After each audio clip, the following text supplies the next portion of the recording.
Well, it's officially been 1 year since I got laid off from my job and decided I'm gonna go full-time as a freelance designer and entrepreneur. So I wanted to sit down and share with you guys and be super transparent about everything I made within my first year, what different forms of revenue stream money came from, and ultimately help to provide you guys some value and see what you can realistically expect as a freelance designer, so you can hopefully make that educated decision yourself on whether you should take the plunge or not. So if that sounds interesting, stick around. We'll talk about it in the video. And thank you for being here. Smash that like and subscribe button, and let's get into it.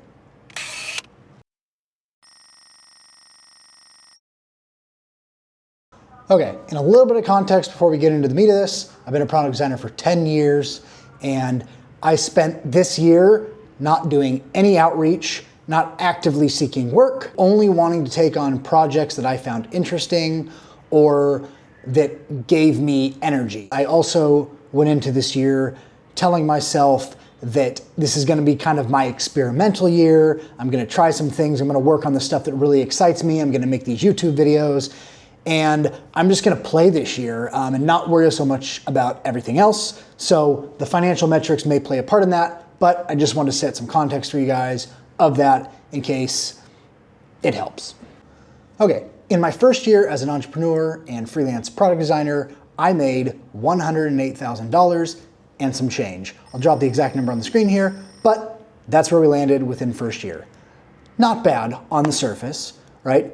Overall, that's a pretty solid income. Anybody should be happy with that. I'm pretty happy with how that turned out, but I do want to break down now a little bit more into the categories of where this stuff came from and how I think about each one of these, because there are some nuances to kind of this journey, but that's how much we made within the first year.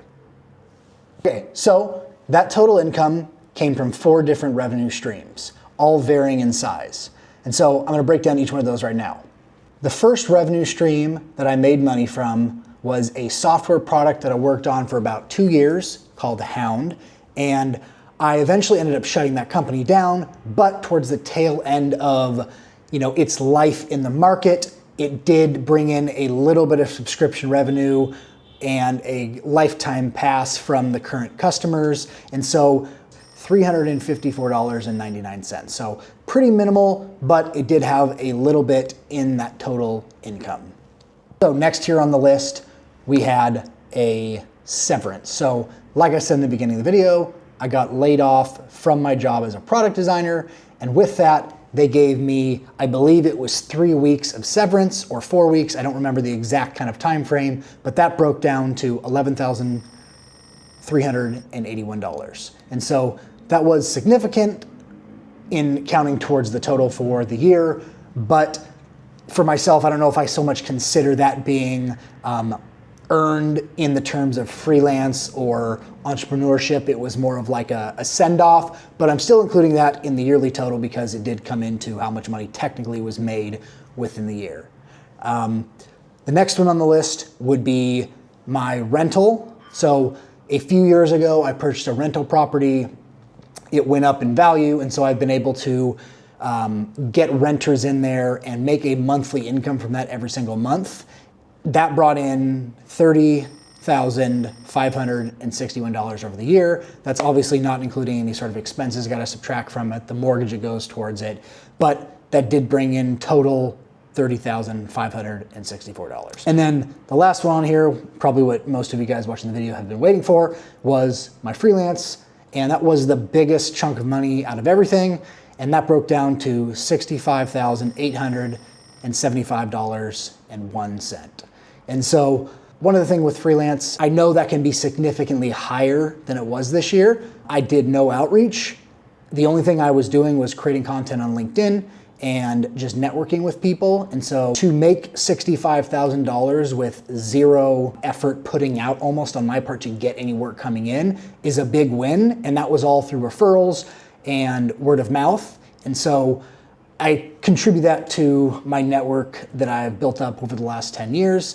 And that continues to be my strongest source of revenue is referrals and freelance work. But I'm confident like next year when I decide I really want to double down and go aggressively after the consulting and freelance work, I will not be shocked if and when this doubles, triples and some next year, because I've started to lay the foundation for all of that stuff this year, and really just have this year as an experiment. So hopefully this was a helpful video. You were able to kind of gain a few pieces of wisdom from it, or at least be able to understand kind of like what you can expect going into, you know, maybe your first plunge into freelancing. Obviously, I saved up a nest egg, so I was able to kind of take a little bit more of that risk and not have to go back to a job, because I don't think myself $65,000 would have supported me being able to pay all the bills and live the lifestyle that I would like.